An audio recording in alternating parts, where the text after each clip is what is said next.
Welcome to the Voice of Retail podcast. My name is Michael LeBlanc, and I am your host. This podcast is produced in conjunction with Retail Council of Canada. Welcome to a special RCC Retail HR Conference bonus episode. These bonus episodes will introduce you to a few retail thought leaders and change makers speaking at Canada's only conference for retail human resource professionals, April 20th at the International Centre in Mississauga. A packed full day of discussion and learning on today's most pressing HR issues. On this episode, I welcome back onto the mic my good friend and colleague Kevin Graff, president of Graff Retail. Kevin is both emceeing the RCC HR Retail Conference and moderating an excellent panel on the main stage. I couldn't pass up the opportunity to tap into his wisdom and vast experience training frontline retail teams to discover what success looks like for retailers in their stores in 2023. Let's listen in now. Kevin Graff, my friend, welcome back to the Voice of Retail podcast. How are you doing this afternoon? Michael, there is no better place to be than on a podcast with you. So it's a good day, to say the least. Well, I'm looking forward to, I don't think, it's been a little bit since we've seen each other, but it's great to hear your voice. We see each other virtually in all kinds of things pertaining to, for example, Retail Council of Canada, which brings us together briefly today. We're here talking about the Retail HR Conference coming up, and you are emceeing the conference, and you are also moderating what looks like a fantastic panel. So I just wanted to give the listeners kind of a hint of what's to come. Let's start here. Let's not assume, though I can't imagine it, that many people don't know who you are. You're a fellow retail influencer with me in the TRI, as we call it, the top retail influencer. So you have a global presence, Canadian presence. You're a legend. In my own mind. Thank you. All right. So tell us a bit about who you are and what you do for a living. Yeah, well, I run, as you know, and I'm thinking a number of your listeners might know, Graff Retail. So we've been doing this for 30 plus years. We do training and consulting work with different retail chains that, run the gamut from, liquor to hardware to clothing. If I say this to people all the time, if you're running brick and mortar and you've got staff, that's probably where we're going to be doing some work together on that side. And, it's interesting, Michael, because you go through all these evolutions in business, right? And the first period of time that, you're in business for the first number of years, you're just chasing the dollar, right? Because you're just trying to run a business and be successful with it. And we've been, the retail community has been so good to us. We've had a really good run of it. And over the past, I'll say probably 5 years, we've gone through sort of not changing what we do, but a better focus on, why we do what we do, and it's interesting. I say to my clients all the time, listen, my first objective when I work for them, and they always get a little frustrated or look frustrated or concerned. I go, my first objective is not to drive your revenue. And they kind of look at me like, hold on. What did he just say? Like, really? I go, no. And I said, my first objective isn't to improve your customer experience either. And they kind of look at me sideways again. And I go, but my first objective will always be to improve the quality of the staff experience. Because if we can improve the quality of the staff experience, make them more successful at work, we know that they're going to have better lives outside of work. Right? That confidence, that self-esteem goes with them back home, back to their neighborhoods, back to their communities. They've just become more successful. We also know that customer experience is never going to go up unless the staff experience improves. If the staff aren't happy, the customers are never going to be happy. And if the customers aren't happy, revenue is not going anywhere either. And so we chase it right back to the very beginning. And so it gives us a greater sense of purpose. And I think the message for staff, it's certainly the right message, and it resonates very well out there in the community. I think it's the most important thing that we do and that retailers are doing with their staff right now. And so having said all that, Michael, we do develop sales training programs for our clients, management training programs for our clients, and we do a ton of district manager training as well. So I just want to touch base. I can't miss the opportunity to have someone of your experience and what you do for a living on the mic to talk a little bit about, before we get into talking about the retail HR, but they're connected. When I talk to retailers from coast to coast, back when we were during the pandemic era, it was supply chain. That was the number one concern, the number one thing you just couldn't get your arms around. And it was a big deal. That's really simmered down now. But what seems to be at the forefront, and it could be for years, is both the challenges in acquiring talent and keeping talent. Are you hearing the same things from the retail community that? Yeah, absolutely. It's easing a little bit, and I don't know if it's easing because there's just more staff back out in the marketplace, or people are just getting used to working with less staff. But here's my advice to my clients first and foremost when they say, Graff, we just can't find anybody. Well, I say, well, listen, if I was in your chair, the very first thing I would do is if I can't find anybody, my first strategy is going to be stop losing people. Like once you get them, you got to keep them, right? And I don't need them to stay forever. Like if I can get an employee to stay on average for 6 months longer, that cuts my staff turnover rate by 50%. That means I have to hire 50% fewer people this year. That's how many less interviews, how many less hours spent trying to onboard somebody, which is unbelievably expensive. So how do you get them to stay longer, right? There's a lot that goes into that. And if I encompass that all into the topic that we talked about earlier, just create a way better staff experience, right? Be better leaders, better managers, give them better pay, create a better store environment, make it more engaging, give them opportunities to get involved. All these things create an environment where somebody's just going to stay with you longer. But it doesn't just happen, right? It's not organic. These are very, very tactical moves that retailers have to make to create the types of environments that employees really want to come to every day. Very, very purposeful, and not what I sometimes describe as performative. Don't act like you want people to stay, but actually put in meaningful programs that really, get right back to the core of your vision. Really, is to make the employee's life better in overall, and then they make everyone's life better, and they stay longer, and the customers are happier. It's just a big virtuous circle, right? Right. And if you go to the two very cliche statements, let's just talk about that for a second. That I tell my clients, I say, I'm going to give you two cliche statements that are still true to this day that we've got to get right. So the first one is no employee has ever quit their company. They don't ever quit their boss, right? Because you can't quit the bay. The bay is a cold, inanimate object, right? It's a corporate being.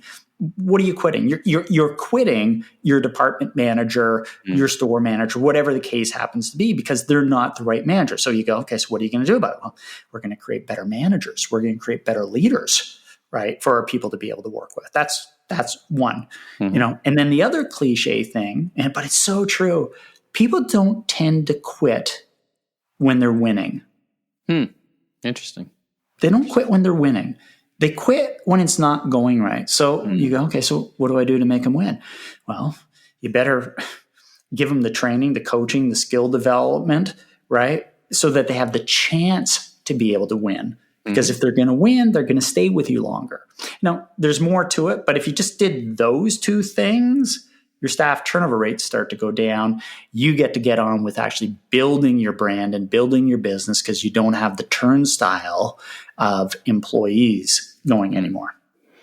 So we're here to talk about, and this is going to be the subject, I'm sure, the entire day on April 20th. I can't think of a better timing for a conference such as this. It's always interesting, but I think it's super interesting. Now, you're going to be hosting the emceeing, as you are such an amazing MC, but you're also going to be moderating a panel with some fantastic HR leaders. Tell us and the folks a little bit about that so they have an idea of what to look forward to.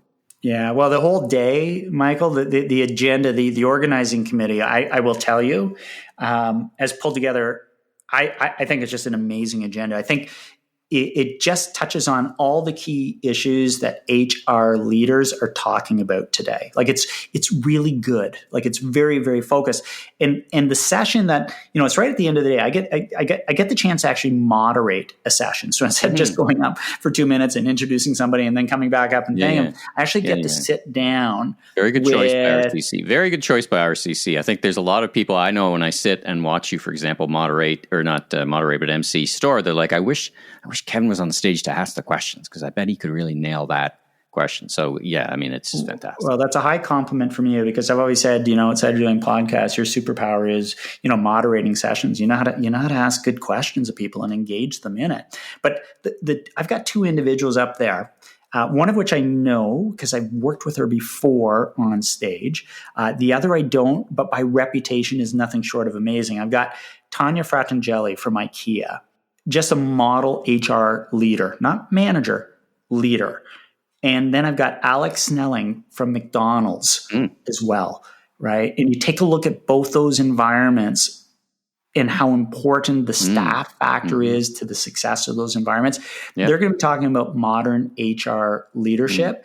And it's getting us out of the tactical, ground level stuff. And it's talking more about, let's get HR a seat at the table from a leadership perspective and thinking about how we're going to lead ourselves heading into the next, not just year, but into the next decade of being able to, find the right ideas, tools, and systems to be able to grow and develop talent in the organization. We're really lucky to have a moderator as skilled as yourself, because there's a lot of folks in the audience who just will not have the scale and scope and resources of an IKEA or a McDonald's. They'll cherish the lessons, but may not be able to, do the same things in the same way. But that's your skill, right? Is going to be, okay, what are the lessons that everyone can learn from what those folks have to say? Yeah, I've got every confidence that Tanya and Alex are going to deliver a relevant message. But, I always bill myself as the world's worst participant. And so I never want to be the one that's, sitting out in the audience going, oh my God, when is this going to be over? This doesn't fit me. I don't get anything out of it. So I promise you, if you're in the audience, I'll be working very hard to make sure that the content that you're hearing from stage fits your environment. Last quick question for you, and I'm going to frame it in a 2 starts and 1 stop. 2 things retailers should start doing right away. If they're not doing it, maybe there's some new things coming out of the COVID era. And 1 thing they should stop doing. Maybe it's a common mistake, or maybe it's just something that you observe and you talk to retailers that doesn't work anymore. 2 starts, 1 stop. Okay. Oh, it's an interesting question. All right. So let me think. All right. 1 thing retailers have to start doing. This isn't new, but it's one of my little pet peeves. Start getting out into your stores. It is an amazing thing to me. And if I gave this to you from the specifics of HR as an example, we have these people who are responsible for the staff in the stores who never go to the stores. To see the people that they're actually responsible for.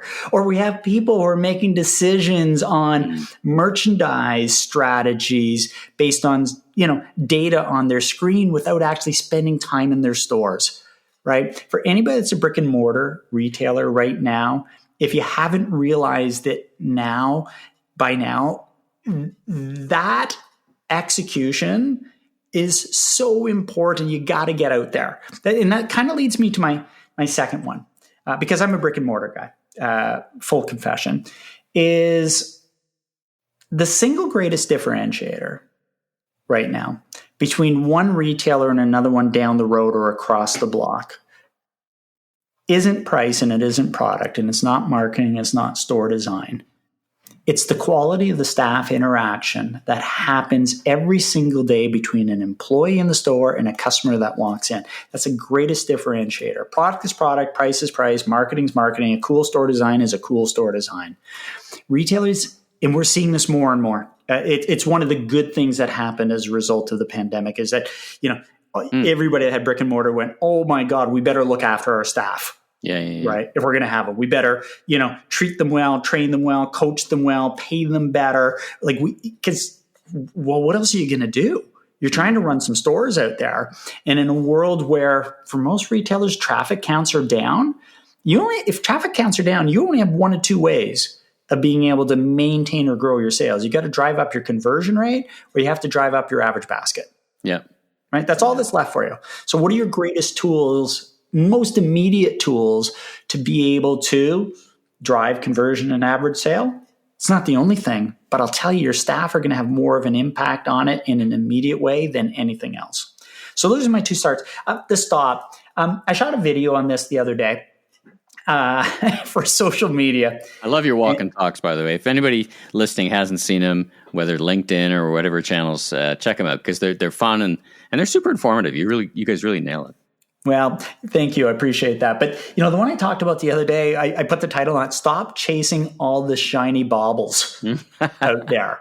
And it's my little, it's not a pet peeve, right? But, more an observation, would you say? Yeah, thank you. I think that's a more politically correct way. One of my observations is, I watch retailers and my clients, like, on what appears to be a whim, they'll spend without thinking tens and hundreds of thousands of dollars, sometimes millions of dollars on some new shiny technology type solution. And I'm not poo-pooing any of that. Some of that technology that we're introducing in retail is groundbreaking and has to be there. But man, there's some stuff that we do out there. I'm like, oh, okay, so we're going to do that because kind of we have to do it. And then I kind of look at it and I go, but you're starving your stores. You're starving the staff in the stores from the development that they need. And I think there's a world where both of those needs can coexist because, we've been doing this for a long time. You've been around for a long time.